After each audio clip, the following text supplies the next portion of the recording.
Sebab ke-17, yaitu menyanyiakan waktu. Banyak di antara orang menganggap waktu itu tidak penting bagi dia. Terbukti dia selalu mengatakan, ya saya lagi santai nih, lagi nggak ada kegiatan nih. Sibuk telepon teman yang ini, sibuk telepon teman yang itu, sibuk mengikuti perkembangan politik padahal dia bukan seorang politikus, sibuk mengikuti perkembangan ini dan itu padahal sebenarnya dia tidak ada hubungannya sama sekali, gitu kan. Makanya semua teman-teman bisa saja masuk dalam hal-hal yang menyanyiakan waktu. Coba fokus waktu Anda itu kepada hal yang bermanfaat secara atau sesuai dengan pandangan agama, dan ya, yang tidak kalah pentingnya adalah bagaimana Anda fokus kepada yang memang sesuai dengan bidang Anda. Sehingga waktu Anda tuh mayoritasnya terisi dengan hal-hal yang bermanfaat. Kalau ada sesuatu yang Anda baru mau pelajari, sisihkan waktu sedikit saja di situ. Begitu juga kita harus prioritaskan mana yang wajib, kemudian baru pindah yang ke sunnah. Dan kalau ada waktu atau kita meluangkan sedikit dengan hal yang mubah boleh, sedikit. Tapi bukan mayoritas waktu masuk ke dalam hal yang mubah. Seperti makan, minum, segala macam. Itu boleh, tapi jangan sampai skala prioritas di sana. Ada orang subhanallah pergi jauh-jauh sampai ke luar kota, ke luar negeri hanya untuk mengejar kuliner tertentu. Untuk apa ini sampai seperti itu? Kalau Anda kebetulan pergi ke sana, lalu Anda mendapatkan kuliner yang enak di sana, oke. Tapi kalau buang waktu sampai ke sana, berapa banyak uang yang dikeluarkan, berapa banyak waktu yang dihabiskan. Lebih baik Anda lakukan umrah, lebih baik Anda lakukan perjalanan ibadah, atau Anda misalnya daripada kuliner, Anda misal datang ke tempat-tempat sejarah Islam, sambil selingannya kuliner, iya, mungkin itu masih bisa gitu kan. Jadi yang terpenting didahulukan daripada yang mubah gitu loh. Tapi ada orang membuang waktu hal yang kadang-kadang tidak perlu gitu. Saya pernah berjalan dengan beberapa teman-teman ke luar negeri waktu itu, ada program perjalanan luar negeri ya, plus umrah. Tiba di satu tempat, lalu pada bubar gitu, pada pergi. Ternyata hanya untuk mencari baju kaos saja. Sudah hampir sampai tengah malam balik, ternyata hanya beli baju kaos yang ada dijual di situ. Maksud saya, kita masih bisa kok beli. Dan itu ternyata punya cabang hampir di seluruh dunia. Bisa kita beli. Tapi hanya untuk dikatakan, oh pernah beli baju kaos ini di negara ini. Jadi, kalau hanya khusus untuk itu, bayar tiket pesawat begitu banyak, sayang kan. Kalau ada hubungannya dengan masalah sejarah Islam, baru kemudian kita di selingan waktu hal yang mubah kita sisipkan, tapi bukan menjadi skala prioritas. Mudah-mudahan bisa ditangkap pesannya tentunya. Nah teman-teman sekalian, banyak sekali orang yang membuang-buang waktu yang pada hal yang tidak bermanfaat. Nongkrong, omong kosong gitu kan. Itu baru sia-sia. Sayang sekali. Sampai seorang salaf pernah melihat ada sebagian anak-anak muda lagi nongkrong, duduk-duduk di pinggir jalan, baring-baring, ngobrol omong kosong, ketawa-ketawa terbahak-bahkan tidak boleh. Tapi beliau mengatakan, andai saja waktu itu bisa diperjualbelikan, maka saya akan beli waktunya mereka itu. Sayang mereka buang-buang seperti itu. Ya. Kalau misalnya umur kita dikasih sama Allah SWT 90 tahun, 100 tahun misalnya. Lalu kita bisa punya orang yang dibuang-buang saja. Yang dia cuma pakai tidur yang berlebihan, kumpul sama teman-teman yang memang omong kosong, apalagi pakai kemaksiatan. Mau dijual, kita beli aja. Satu hari 24 jam dia pakai omong kosong 3 jam. Kita beli aja berapa dia mau beli. Dengan nilai apapun. Para salafus saleh sampai ke sana pikirannya. Saya akan bacakan teman-teman yang dikatakan oleh penulis di sini di poin ke-17 sebab lemahnya iman di halaman 88. Menyanyiakan waktu. Sesungguhnya karunia yang paling besar yang diberikan Allah kepada seorang muslim adalah menggunakan seluruh waktunya untuk beramal soleh. Bayangkan kalimat penulis ini, seluruh waktunya. Bahkan kita sudah pernah berikan gambaran teman-teman sekalian, hal yang mubah bisa berubah menjadi sunnah, bisa berpahala. Contoh, makan, minum, tidur, mandi. Pada saat Anda meniatkan memang untuk ya, ibadah. Tidur supaya memberikan hak badan. Tidur supaya Anda bisa lebih kuat beribadah. Jadi selain memberikan hak badan juga memperkuat diri untuk ibadah. Anda makan, minum karena ini memberikan hak badan yang memang Allah SWT berikan sinyal lapar, sinyal haus. Jadi bukan cuma sekedar hilangkan lapar dan haus, tapi memang memberikan hak badan. Jadi dari mubah menjadi sunnah gitu kan. Begitu juga dengan tidur misalnya, begitu juga dengan mandi misalnya. Bukan hanya sekedar mandi, tapi mandi agar bisa lebih segar dalam beribadah, lebih merawat tubuh yang Allah amanahkan. Jadi berubah dari mubah menjadi sunnah. Maka dari itu Rasulullah SAW bersabda, "Igtanim khamsan qabla khamsin, syababaka qabla haramik, wa sihhataka qabla saqamik, wa ginaka qabla fakrik, wa faragaka qabla syuglik, wa hayataka qabla mautik." Pergunakanlah 5 hal sebelum datangnya 5 hal. Masa mudamu sebelum masa tuamu. Kalau kita sudah tua, peluang untuk melakukan seperti pada saat masih muda itu susah. Energi sudah berbeda. Mata, penglihatan juga sudah lebih kurang. Pendengaran sudah kurang. Dan seterusnya. Beda antara anak muda sama orang tua. Maksimalkan masa mudamu. Dan masa muda harus dihabiskan di atas ketaatan kepada Allah Subhanahu wa ta'ala. Nggak boleh pada kemaksiatan. Kata Nabi SAW, "Inna Allah yu'jibu min syabin laysa lahu sabwah." Allah sangat kagum dengan anak muda yang tidak menghabiskan waktunya pada kemaksiatan. Yang saya herankan kadang-kadang kalau ada anak ganteng, anak yang tampan, yang gagah, dan ada anak perempuan yang cantik, ya. Heran kalau tidak menjadi ahli maksiat. Jadi kalau hadir di majelis ilmu, aneh. Jadi majelis ilmu harus orang-orang yang jelek-jelek saja. Ini aneh betul ini. Ya. Harusnya memang masa muda dipakai dalam ketaatan. Kita lihat para sahabat Abdullah bin Umar, Abdullah bin Abbas, Abdullah bin Mas'ud, Abdullah bin Amr bin As, Anas bin Malik, Usama bin Zaid. Ya. Ini sahabat-sahabat yang masih anak-anak mereka. Di masa Nabi SAW, tapi mereka diarahkan oleh orang tuanya dan lingkungan membentuk mereka menjadi orang-orang yang saleh. Sehingga pada saat Nabi SAW meninggal, umur mereka masih belasan tahun, mereka setelah itu sudah bisa menjadi ulama, bahkan Usama bin Zaid menjadi panglima perang. Di dalam pasukannya ada Abu Bakar, ada Umar, ada Uthman, ada Ali, sahabat-sahabat Nabi yang mulia, yang terkenal sahabat senior. Tapi Nabi SAW tunjuk dia. Sebagian orang sempat berbicara, apakah anak kecil ini bisa pimpin peperangan? Di tengah-tengah pasukan ada si fulan dan si fulan. Kata Nabi SAW, sungguhnya mereka telah meragukannya sebagaimana mereka meragukan ayahnya.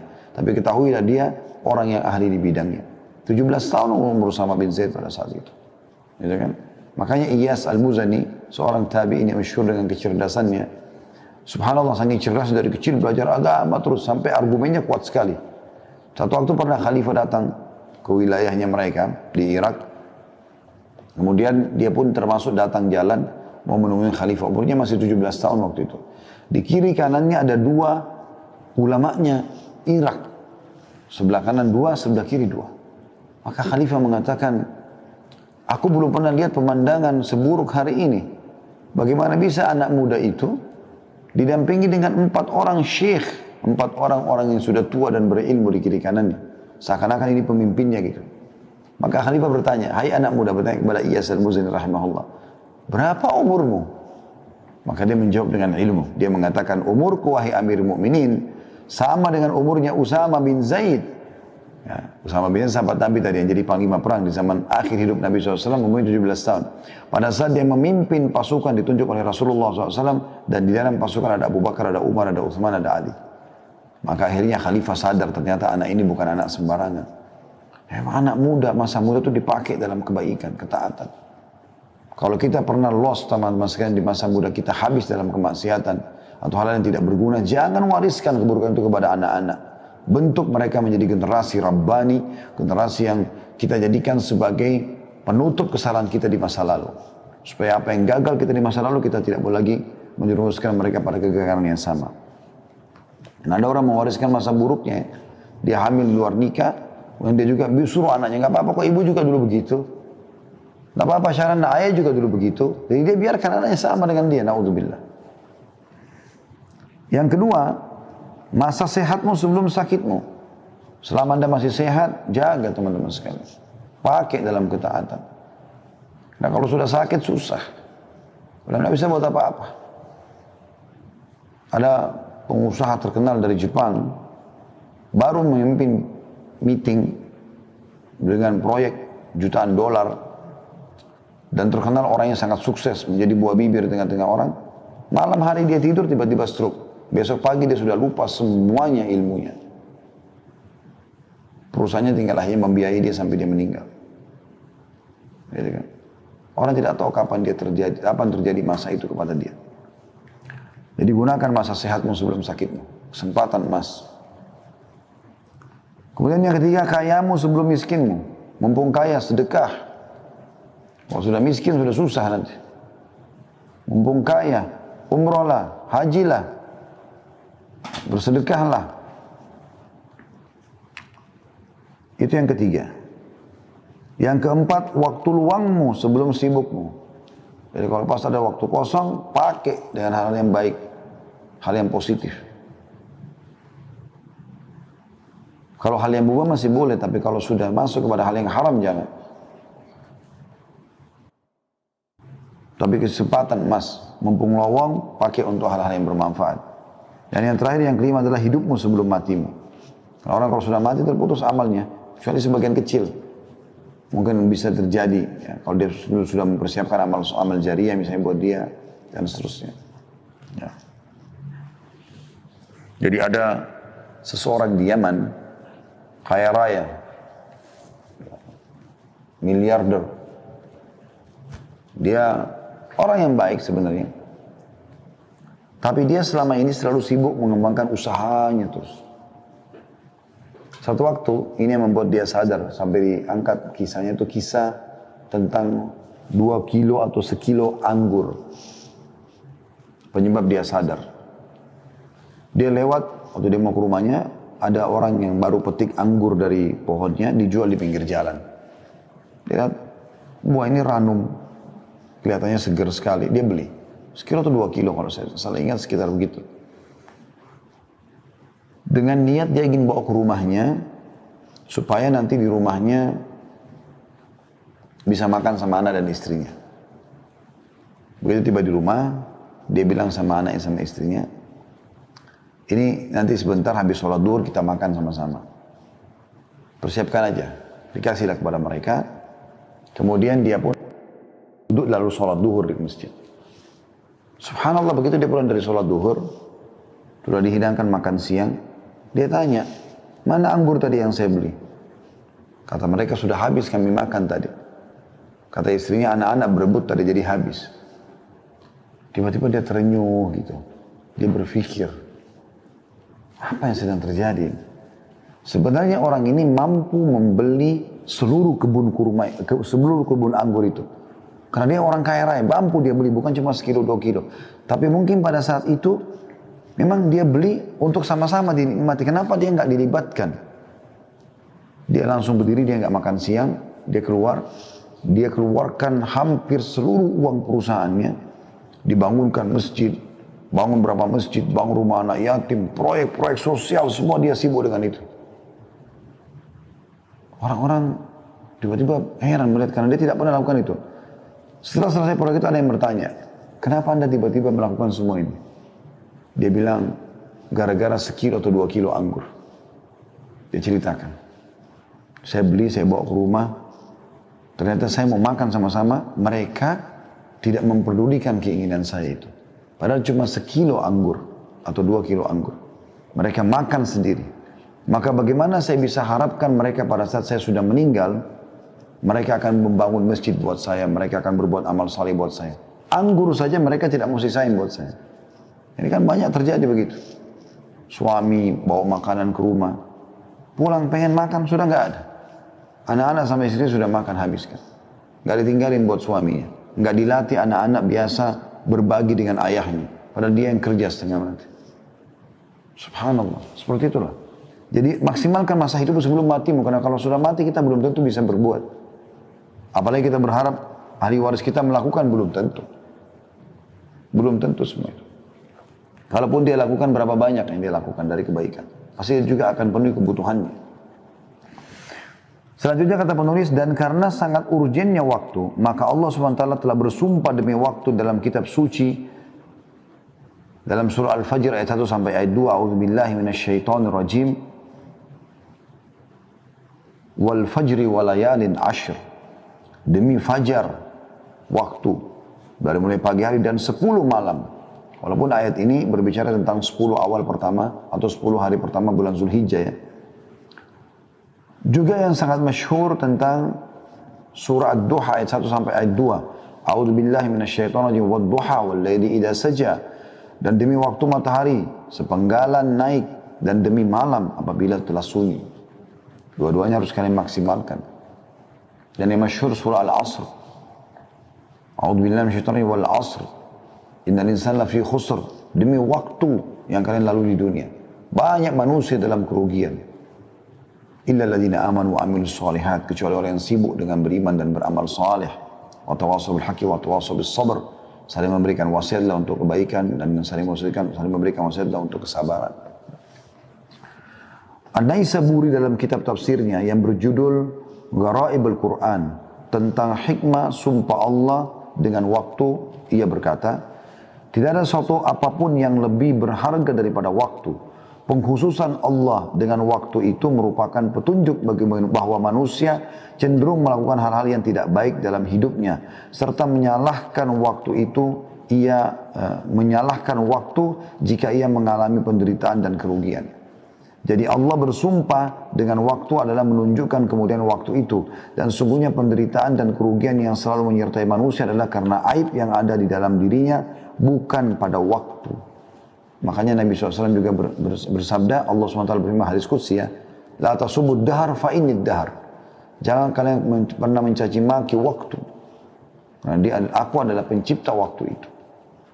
Jangan salahkan waktu, tapi salahkan dirimu sendiri.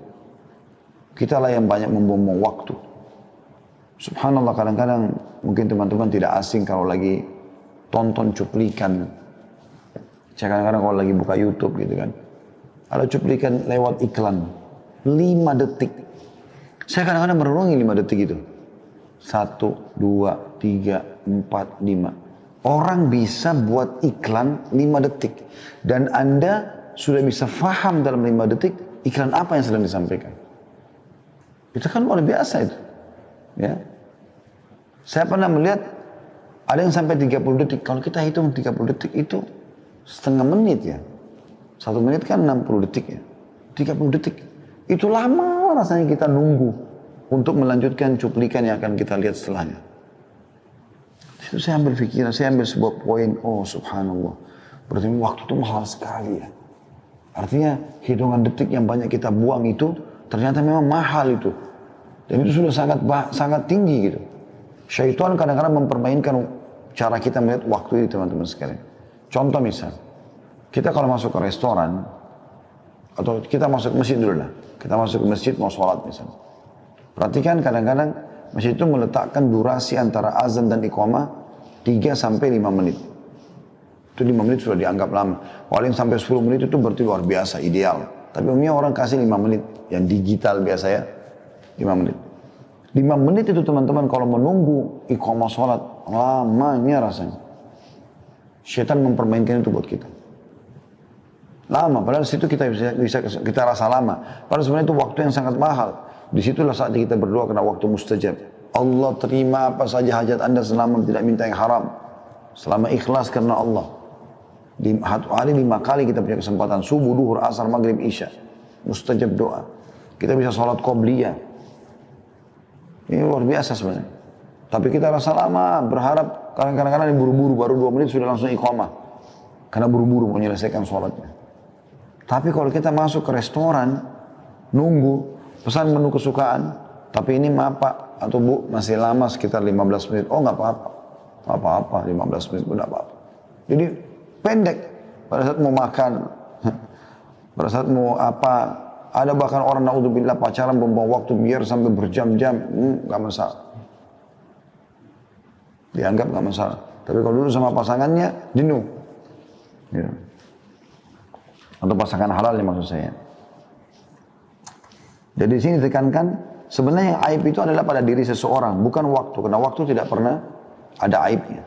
Dia akan terus sama saja. Ibnu Qayyim rahimahullah berkata, seorang manusia sejak pertama kali menginjakkan kakinya di bumi ini, maka saat itu ia telah menjadi seorang musafir yang melakukan perjalanan menuju kepada Tuhannya. Dan masa perjalanannya adalah umur yang telah Allah tetapkan baginya. Diriwayatkan dari Ibnu Abbas radhiyallahu anhu telah berkata, Rasulullah SAW bersabda, ni'matani maghbunun fihi ma katsirun minan nas, as-sihhat wal faragh. Terdapat dua nikmat yang banyak manusia tertipu pada keduanya, yaitu kesehatan dan waktu luang. Hadis riwayat Bukhari dan Tirmidzi. Ya. Jadi banyak orang subhanallah nyanyiakan lagi sehat tidak pernah mau ibadah. Nanti sudah sakit, sudah lumpuh, baru sibuk mau ibadah. Baru mau umroh haji, sudah susah pakai kursi roda. Mana anda di masa mudanya? Ya kan? Sudah rabun matanya baru mau belajar Quran. Mana anda pada saat masih terang matanya? Ya. Nanti sudah terlilit utang baru berpikir mau sedekah. Bagaimana caranya waktu lagi lapang kenapa nggak sedekah? Gitu. Ya, sayang sekali. Ibnu Battal berkata, sedikit sekali manusia menyadari kedua nikmat itu dan mensyukurinya dengan kebaikan.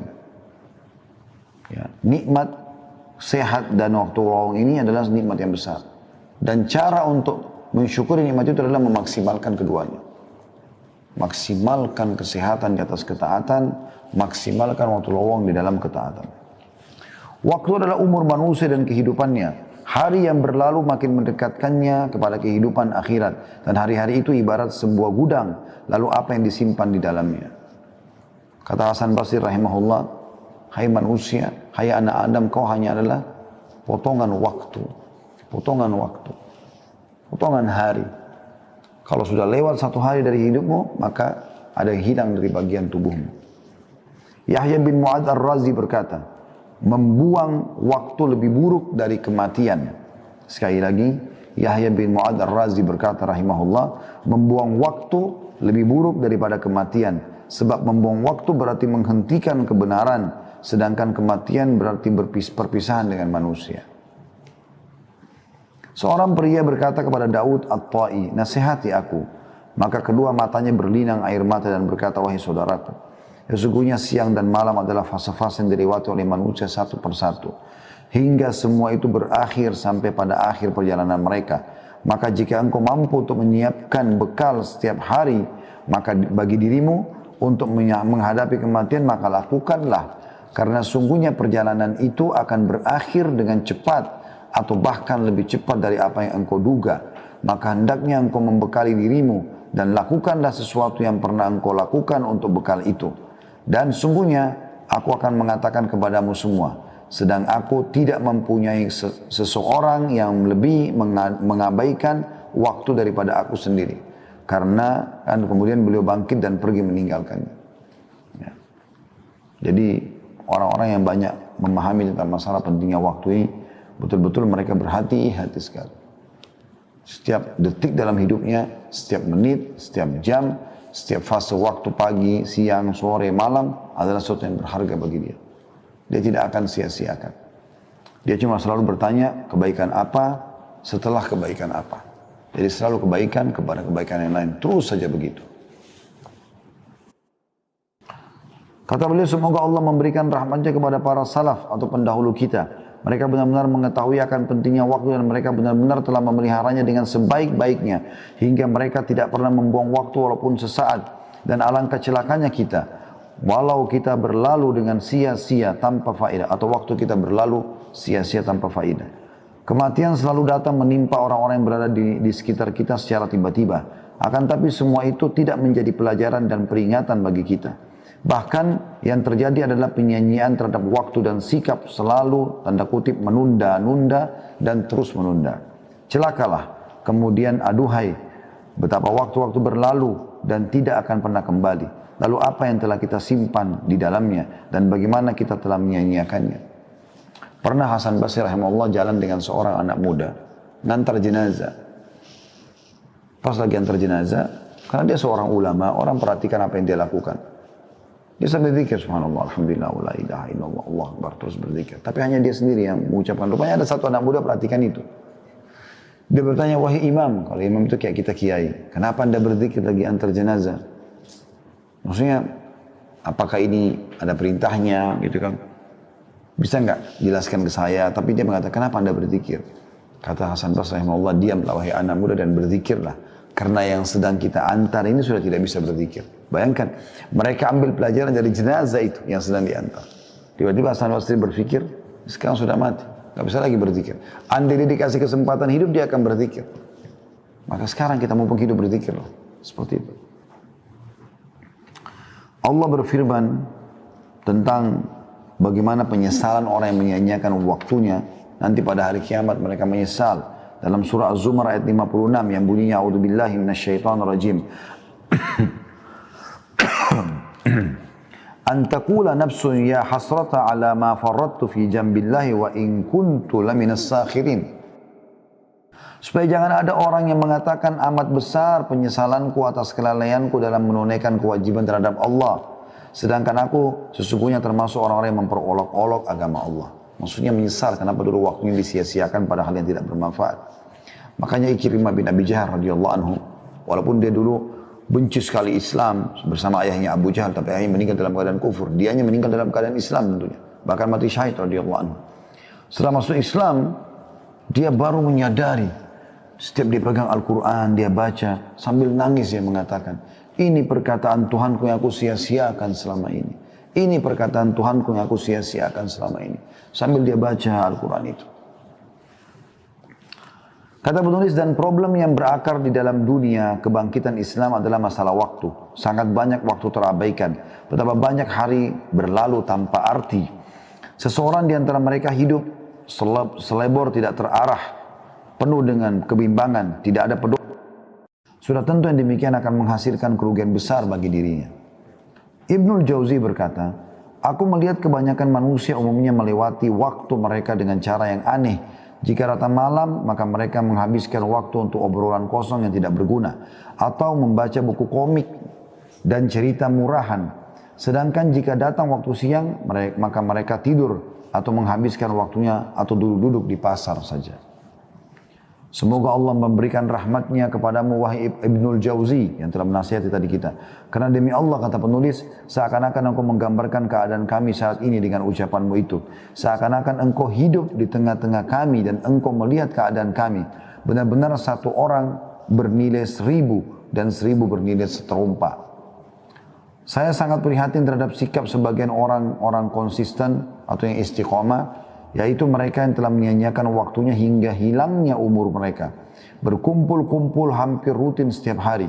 Mereka tidak mengambil faedah sedikit pun darinya. Walaupun hal itu tidak membahayakan mereka. Tapi perbuatan yang mereka lakukan itu sama sekali tidak mendatangkan manfaat apapun. Bahkan terkadang mereka menertawakan diri mereka sendiri. Di mana mereka berkumpul lalu seorang di antara mereka berkata, mari kita pergunakan kesempatan ini untuk membaca buku atau mendiskusikan masalah ini. Namun tak lama kemudian mereka akan asyik kembali pada keadaan mereka yang pertama, yaitu membicarakan orang lain, memperolok-olok orang lain. Lalu setelah itu mereka menganggap bahwa mereka telah mempergunakan waktu mereka dengan baik. Mereka itu bagaikan kusir tanpa unta dalam kurung yang ia tunggangi. Jadi banyak orang yang seperti itu keadaannya. Bagaimana mereka menyanyiakan waktu pada hal-hal yang kosong. Makanya teman-teman, saya sarankan kalau lagi duduk-duduk sama teman-teman umumnya, teman-teman Anda tentunya, Anda kumpul-kumpul laki-laki sama laki-laki, perempuan sama perempuan, ingat, kalau kita lagi kumpul, siapa yang pertama melempar menu pembicaraan, maka itulah akan menjadi buah bibir di situ. Usahakan Anda, kalau Anda sudah paham agama, supaya waktu tidak sia-sia, pada saat lagi ada pembicaraan, atau akan dimulai pembicaraan, Anda coba mulai pembicaraan positif supaya itu menjadi menu. Karena pembicaraan itu seperti menu makanan ya. Apa yang dihidangkan maka orang akan incipin itulah. Jadi jangan biarkan ada orang fasik atau perempuan fasika yang mulai melempar pembicaraan. Karena kalau mereka memulainya akan menjadi konsumsian nanti. Ada yang ceritakan tentang enaknya, asiknya perzinahannya, asiknya minum mabuknya, asiknya narkotikanya dan segala macam. Akan menjadi pembicaraan dan akan bisa mempengaruhi orang di sekitar situ. Tapi kalau Anda mulai berbicara, oh kemarin itu ada ceramah, ada kisah tentang ini, ada ayat begini, ada hadis begini, akan jadi pembicaraan nanti. Kalau mereka belum paham, mereka akan bertanya kepada Anda dan mulailah terbuka pembicaraan. Saya berapa kali buat majelis begitu ya. Bahkan pernah di Masjid Haram Mekah, waktu itu lagi Ramadan, 10 terakhir Ramadan, banyak teman-teman lagi itikaf, saya kumpul sama mereka. Kemudian tiba-tiba saja pada saat lagi duduk, saya coba melemparkan beberapa perkataan atau pernyataan yang mungkin bisa membuka pintu diskusi. Alhamdulillah, terbukalah. Jadi bertanya, jadi hidup suasana itu. Dibandingkan kalau kita tidak coba melemparkan informasi-informasi positif seperti ini. Sedangkan sebagian lain, kata penulis selanjutnya, duduk di dalam rumahnya untuk membaca beberapa halaman dari sebuah buku, kemudian ia keluar untuk menemui orang lain. Seakan-akan ia adalah Ibnu Aqil atau seorang ulama yang masyhur ya. Ketahuilah bahwa sedikit perbuatan kebaikan yang dilakukan dengan penuh konsisten, serta terus menerus adalah lebih baik daripada banyak kebaikan yang dilakukan dengan tersendat-sendat. Terdapat beberapa faktor yang menghambat seorang muslim untuk memanfaatkan waktunya. Yang pertama, selalu menuruti hawa nafsu, sehingga waktunya terbuang-buang. Itu di sini yang dimaksud adalah nafsu pada hal-hal negatif ya. Karena kalau nafsu yang dilampiaskan pada pasangan halal, itu tidak ada masalah. Ya, atau mengurus sesuatu yang nanti ada manfaatnya dengan kedekatannya kepada Allah SWT. Karena Nabi SAW mengatakan itu. Tidak akan dianggap sia-sia seseorang yang sibuk mengurus alat-alat perangnya, hewan tunggangannya ya untuk berjihad, dan juga bercandanya suami istri untuk menghibur satu sama yang lain. Nah, itu halal gitu kan. Yang kedua, banyak angan-angan, berangan-angan kosong. Kita boleh punya angan-angan positif. Ya. Kita boleh punya himmah, semangat, keinginan besar, menjadi orang yang besar, iya. Tapi jangan angan-angan kosong, teman-teman. Jadi kadang-kadang angan kosong seperti misalnya, bagaimana ya kalau tiba-tiba malam ini tidak ada ya, siang aja yang ada. Lalu terjadi diskusi panjang lebar tentang masalah itu. Apa manfaatnya? Kan tidak akan mungkin terjadi. Tidak akan mungkin terjadi. Bagaimana kalau perempuan di muka bumi sudah tidak ada lagi semuanya, laki-laki semua, bagaimana ya? Untuk apa dibicarakan? Manfaatnya apa? Terus terjadi pembicaraan panjang lebar dalam masalah itu. Itu kadang-kadang angan-angan kosong.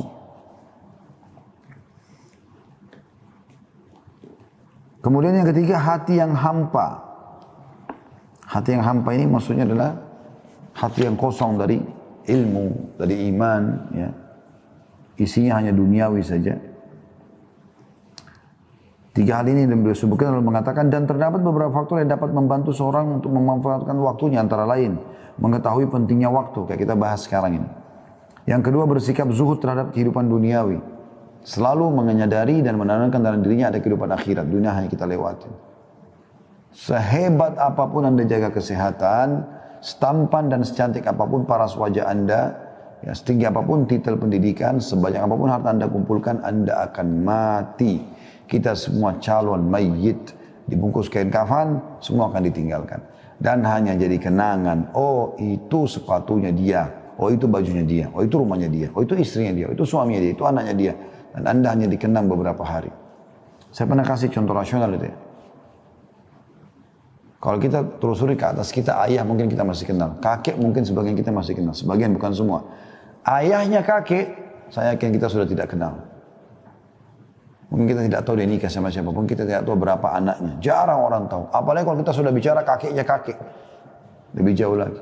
Artinya, generasi yang akan mengenang Anda yang terdekat saja, selebihnya sudah tidak diingat lagi.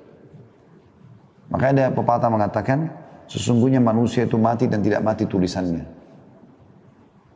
Atau tidak mati amal solehnya. Iya, itu benar. Amal jariahnya, itu benar. Maka tinggalkan pada saat kita meninggal, teman-teman, sesuatu yang terus membuat kita panen pada saat kita sudah meninggal. Itu yang kedua. Yang pertama tadi mengetahui pentingnya waktu. Yang kedua, bersikap zuhud terhadap kehidupan dunia. Yang ketiga, ingat akan mati. Jadi kita pasti akan meninggal dunia. Yang keempat, takut kepada Allah. Jangan sampai melanggar hukum-hukumnya karena hukumannya berat. Yang kelima, selalu berdoa agar diistiqomahkan. Seperti doa yang masyhur yang Nabi SAW ajarkan kepada sahabatnya Mu'adz bin Jabal radhiyallahu anhu. Pada saat lagi boncengan di satu tunggangan, lalu Nabi SAW mengatakan, hai Mu'adz, demi Allah aku mencintaimu. Maka aku ingatkan, jangan pernah kau meninggalkan selepas sholat 5 waktu. Allahumma inni ala dzikrika wa syukrika wa husni ibadatik. Ya Allah, tolonglah aku agar selalu ya, berzikir kepadamu, bersyukur kepadamu, dan juga memperindah ibadah untukmu. Selanjutnya yang keenam, menumbuhkan kemauan tinggi. Maksudnya untuk menjadi orang yang baik. Yang ketujuh, mengetahui akibat buruk pengangguran. Kata Umar bin Khattab radhiyallahu anhu, kadang-kadang saya lewat atau ada orang lewat di depan saya kagum dengan tampan dan penampilannya. Tapi pada saat saya tanya, dikatakan dia pengangguran, maka jatuh dari mataku. Pernah juga ada orang duduk-duduk di masjid. Oleh Umar bin Khattab dilihat ini orang duduk, ditanya sama Umar, kenapa kalian di sini? Mereka bilang kami sedang menunggu rezeki Allah. Kata Umar sambil menghardik mereka, keluarlah dari masjid. Carilah karunia Allah, karena belum pernah Allah catatkan akan turun hujan emas dan perak dari langit. Itu yang ke-7, mengetahui akibat buruk pengangguran. Yang ke-8, membuat jadwal yang variatif untuk menghabiskan waktu. Dari positif ke positif. Dari sini ke sana. Jam sekian sampai jam sekian. Kita tahu. Kalau perlu kita hitung per detiknya. Yang ke-9, mengetahui keutamaan nilai masa muda. Karena kita kalau tahu ternyata kalau masa muda kita sehat dan segala macam. Kita lebih kuat lah. Teman-teman yang sudah tua mungkin mengetahui masalah itu. Bahkan pepatah bahasa Arab mengatakan, laita syababu ya'udu yauman. Coba seandainya masa muda bisa kembali sehari saja. Saya berapa Anda menyembunyikan keriput-keriput wajah Anda, tubuh Anda. Kalau masa tua datang, pasti akan seperti itu. Sampai sebagian ulama mengatakan, datangnya generasi kalau orang sudah punya anak, makin banyak anaknya dan makin tumbuh besar anaknya bertanda-tanda kematian dia. Karena sudah ada generasi yang akan menggantikan dia. Yang ke-10, mengetahui teknik bagaimana orang-orang soleh memanfaatkan waktu mereka. Ini dengan cara banyak membaca kisah orang-orang soleh. Makanya teman-teman kita membedah tablik akbar, serial tentang sahabat sampai 40 lebih episode. Ya insya Allah Allah teruskan, lanjutkan kita bedah sampai 4 jilid buku serial sahabat. Kita juga akan masuk insya Allah nanti ke serial sahabiat. Kita akan masuk ke 25 kisah Nabi dan Rasul dan seterusnya. Kata penulis sebagai penutup, maka berhati-hatilah wahai saudaraku yang konsisten untuk tidak membuang waktumu dengan sia-sia hingga engkau kehilangan kebahagiaan hidup di akhirat. Dan hendaknya engkau selalu ingat tentang sesuatu yang telah engkau lakukan untuk agama dan untukmu. Ya. Dan jadikanlah Allah dan kehidupan akhirat sebagai perhatian dan tujuanmu. Kalau Anda biasa, subhanallah, biasa memaksimalkan waktu, Allah subhanahu wa ta'ala akan memberkahi waktu Anda itu. Saya kasih contoh misal, tentu ini bukan karena sayanya, tapi saya kasih contoh apa yang terjadi saja. Saya pernah subhanallah di salah satu tahun-tahun yang lalu, mungkin sekitar 4-5 tahun yang lalu, waktu itu musim haji saya nggak haji gitu. Ada beberapa jemaah yang memang kenal saya dan punya nomor handphone saya. Maka lagi haji, mereka sibuk bertanya kepada saya, Ustaz, saya besok akan masuk ke Mina, hari Tarwiyah, apa yang saya harus lakukan? Ustaz, besok ke Arafah, apa yang saya lakukan? Ustaz, saya sekarang lagi di Arafah, jam sekian di sini sekarang, apa yang saya harus lakukan? Apa hukumnya begini, apa hukumnya begitu. Padahal di travel itu ada ustadznya. Ada ustadznya. Saya tiba-tiba berpikir pada saat itu, subhanallah. Alhamdulillah Allah masih mau, maha suci Allah. Ya. Dan segala puji bagi Allah. Allah masih mau libatkan saya di pahala hajinya orang ini. Kenapa kok dia terfikir dan siapa yang gerakkan dia untuk bertanya ke saya? Kenapa dia tidak bertanya kepada ustadznya yang ada di kemahnya dia? Maka Allah mau melibatkan kita di situ. Kalau teman-teman membiasakan diri untuk memaksimalkan waktu, Allah akan berkahi itu. Bahkan kadang-kadang subhanallah, Allah mendatangkan sumber pahala kita tanpa kita sadari. Tiba-tiba kita lagi duduk, baru mau duduk istirahat sebentar, ada yang tanya tentang alamat taklim di mana, kita kirim. Tiba-tiba kita lihat cuplikan, oh ternyata ini cuplikan tentang penyadaran, tentang keimanan, tentang masalah kematian. Tiba-tiba kita share ke grup. Ada saja subhanallah manfaat yang diberikan. Tinggal bagaimana Anda membiasakan untuk mengerjakan perbuatan baik itu, Allah nanti akan mudahkan kita selalu mengerjakannya. Bahkan akan muncul ide-ide yang sangat banyak dari perbuatan amal soleh itu. Allahu a'lam.